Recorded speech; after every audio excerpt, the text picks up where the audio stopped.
తాడిపత్రిలో జేసీ ప్రభాకర్ రెడ్డి వర్సెస్ కేతిరెడ్డి పెద్దారెడ్డి మధ్య జరుగుతున్న ఓపెన్ వార్ క్లైమాక్స్ కు చేరింది. తాడిపత్రిలో పెద్దారెడ్డిని అడుగు పెట్టించే ప్రసక్తి లేదని చెబుతూ వచ్చిన జేసీ ప్రభాకర్ రెడ్డి ఏపీ హైకోర్టు ఆదేశాలు ఇచ్చినా పట్టించుకోకుండా తన పంతాన్ని నెగ్గించుకున్నారు.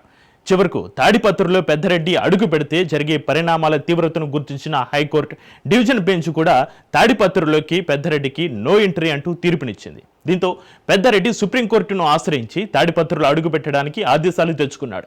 ఒక మాజీ ఎమ్మెల్యే తన నియోజకవర్గంలోకి అడుగు పెట్టడానికి సుప్రీంకోర్టును ఆశ్రయించే పరిస్థితి వచ్చినా తాడిపత్రిలో జరిగే పరిణామాలపై టీడీపీ అధినేత చంద్రబాబు జేసీ ప్రభాకర్ రెడ్డిని ఎందుకు కంట్రోల్ చేయడం లేదు అనే ప్రశ్న ఉత్పన్నమవుతుంది.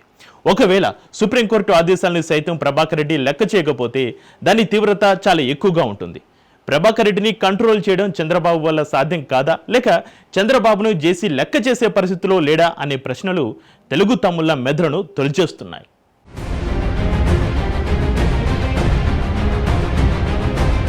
జేసీ ప్రభాకర్ రెడ్డి ఏపీ పాలిటిక్స్ లో ఈ లీడర్ ప్రొఫైల్ చాలా స్పెషల్.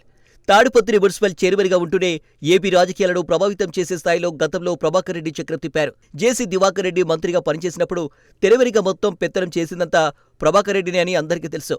కాంగ్రెస్ నుంచి టీడీపీలో చేరాక జేసీ దివాకర్ రెడ్డి ఎంపీగా పోటీ చేస్తే తాడిపత్రి నుంచి ప్రభాకర్ రెడ్డి ఎమ్మెల్యేగా గెలిచారు. దీంతో ఎమ్మెల్యేగా ఫోకస్ అయ్యేందుకు వైసీపీ అధినేత జగన్పై బూతులు తిడుతూ ప్రభాకర్ రెడ్డి రెచ్చిపోయిన సందర్భాలు కోకొల్లలు. ఇలా జగన్ హిట్లో చేరిపోయిన జేసీ ప్రభాకర్ రెడ్డికి 2019 ఎన్నికల్లో వైసీపీ అధికారంలోకి వచ్చిన వెంటనే కష్టకాలం మొదలైంది.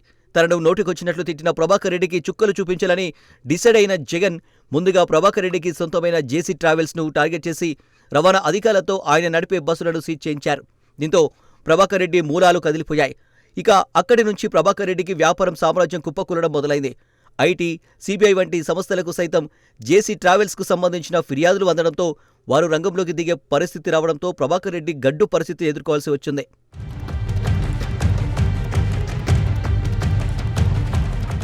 కేవలం వ్యాపారపరంగా దెబ్బతీయడమే కాకుండా పలు కేసుల్లో ప్రభాకర్ రెడ్డిని ఇరికించి జగన్ సర్కార్ జైలు కూడా పంపడంతో తాడిపత్రిలో రాజకీయంగా జేసీ వర్గం చాలా ఒత్తిళ్లను ఎదుర్కొంది.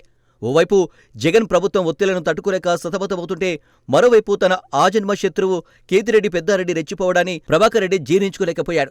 ఓ సందర్భంలో ప్రభాకర్ రెడ్డి ఇంటికి వెళ్లిన పెద్దారెడ్డి అక్కడి నుంచి ప్రత్యర్థికి వార్నింగ్ ఇవ్వడం అప్పట్లో సంచలనం సృష్టించింది. ఈ ఘటనపై అప్పట్లో స్పందించిన ప్రభాకర్ రెడ్డి తన ఇంటికి వచ్చి పెద్దారెడ్డి తొడగొట్టడాన్ని తన జీవితంలో జరిగిన అతిపెద్ద పరాభవంగా భావిస్తానని, తాను బతికున్నంత కాలం ఈ అవమానాన్ని మరిచిపోలేనని నిర్వేదాన్ని వ్యక్తం చేయడం కుసమెరుపు. కానీ ఇన్ని ఎదురు దెబ్బలను తట్టుకుని కూడా జేసీ ప్రభాకర్ రెడ్డి జగన్ హయాంలో తాడిపత్రిలో తనకున్న పట్టును నిరూపించి చూపారు. 5 ఏళ్ల క్రితం జరిగిన మున్సిపల్ ఎన్నికల్లో ఏపీలోని అన్ని మున్సిపాలిటీలను వైసీపీ కైవసం చేసుకోగలిగింది. కానీ తాడిపత్రి మున్సిపాలిటీలో మాత్రం జగన్ ప్రభంజనాన్ని తట్టుకుని జేసీ తన ఆధిపత్యాన్ని చాటుకోవడం అప్పట్లో హాట్ టాపిక్ అయింది.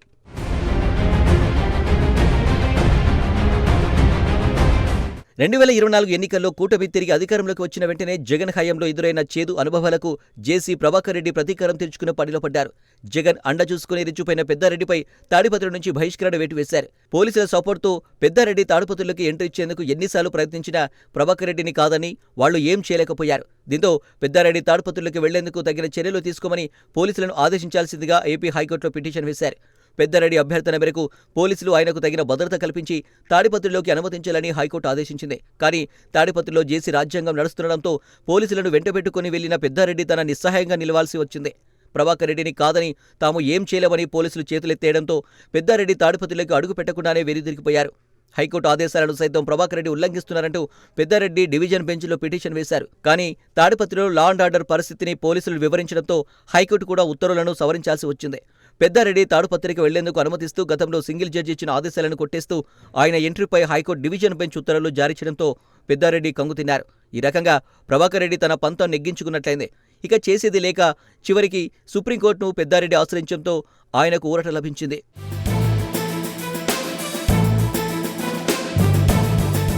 మీ నియోజకవర్గానికి మీరు వెళ్లేందుకు సమస్య ఏమిటా అంటూ సుప్రీంకోర్టులో న్యాయమూర్తులు పెద్దారెడ్డిని ప్రశ్నించారు. తాడిపత్రికి వెళ్లేందుకు పెద్దారెడ్డికి తగిన భద్రత కల్పించాలని సుప్రీంకోర్టు పోలీసులను ఆదేశించింది.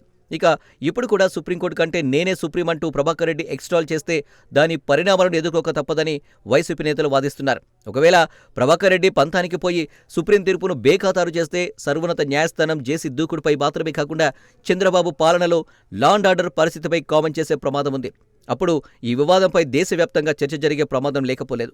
ఈ విషయాలన్నింటినీ బేరీజ్ వేసుకుని చంద్రబాబు జేసీని కంట్రోల్ చేసేందుకు ఎలాంటి చర్యలు తీసుకుంటారో వేచి చూడాలి. కోర్టులను లెక్క చేయని ప్రభాకర్ రెడ్డి చంద్రబాబు వార్నింగ్ను పట్టించుకుంటారా? జేసీ మొండికేస్తే టీడీపీ హైకమాండ్ ఏం చేయబోతుంది? ఇవన్నీ $1 మిలియన్ ప్రశ్నలు.